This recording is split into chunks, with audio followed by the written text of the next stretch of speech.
Assalamu alaikum, j'espère que vous allez bien et que vous avez passé du bon temps depuis la dernière séance. Donc aujourd'hui, on va continuer sur ce que nous avons l'habitude de développer ou bien sur continuer par rapport au type de créance. Nous allons voir aujourd'hui la dernière caractéristique des titres de créance que nous n'avons pas développé la séance dernière. On va le faire tout de suite.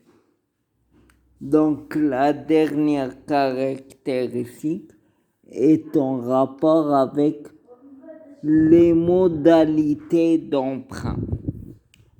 Nous nous sommes mis d'accord qu'à chaque fois qu'un émetteur désire emprunter, il va penser à des titres de créance. Lorsqu'il émet un emprunt, si c'est l'État, on va appeler l'emprunt ou bien le titre de créance qui est émis bande de trésor. Si l'emprunt qui est émis par une entreprise principalement, c'est une obligation. Si c'est une collectivité locale publique, c'est un bon de trésor aussi, etc. Il y a pas mal de types de créances. L'essentiel pour nous, nous avons développé quelques caractéristiques et nous allons continuer à le faire. Mais aujourd'hui est une autre séance. Pour les titres de créance représentatifs de l'emprunt, il y a le prix d'émission. Lorsqu'on émet une obligation, il y a un prix d'émission de cette obligation, c'est-à-dire que les souscripteurs à ces obligations vont devoir payer un prix. Ce prix, il est égal au prix d'émission en fonction du nombre d'obligations auxquelles chacun a souscrit. Donc chaque obligation, chaque titre de créance aura un prix d'émission. La valeur faciale, ou plus communément connue par valeur nominale, c'est la valeur apparente de l'obligation, du titre de créance.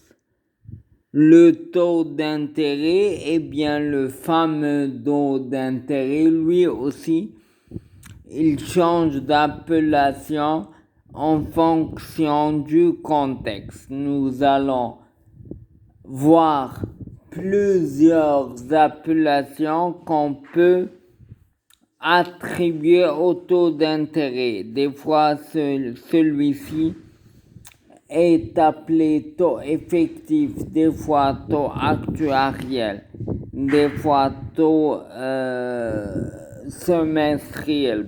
On va voir tout ça en temps opportun.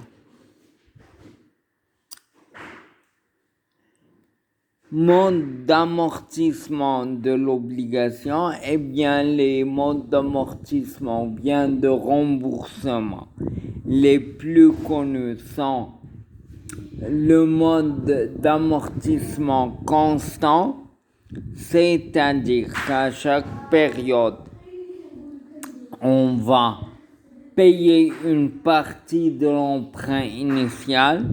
Le mode de remboursement in fine, c'est-à-dire à l'échéance, on va rembourser le tout à l'échéance.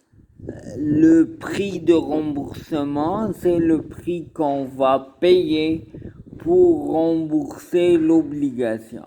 Donc, il peut y avoir une prime de remboursement si le remboursement se fait à un prix supérieur au prix d'émission. Donc, on va voir bien sûr tout ça de façon chiffrée après, donc en temps opportun.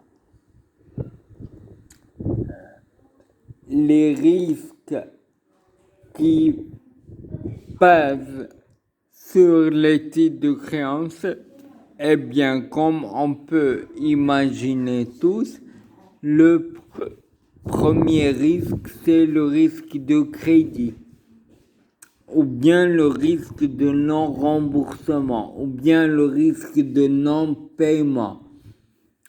C'est-à-dire que ce risque, il peut bien sûr peser sur le principal de l'obligation, comme il peut peser sur l'intérêt qu'on doit payer périodiquement. Donc le risque de crédit au risque de non-paiement, on va le voir aussi de façon formelle lorsqu'on va parler de la duration de l'obligation, de sa sensibilité, etc. Risque de marché ou risque de taux d'intérêt, en fait, c'est à ce niveau qu'on va parler de la sensibilité et de la duration. Pour le risque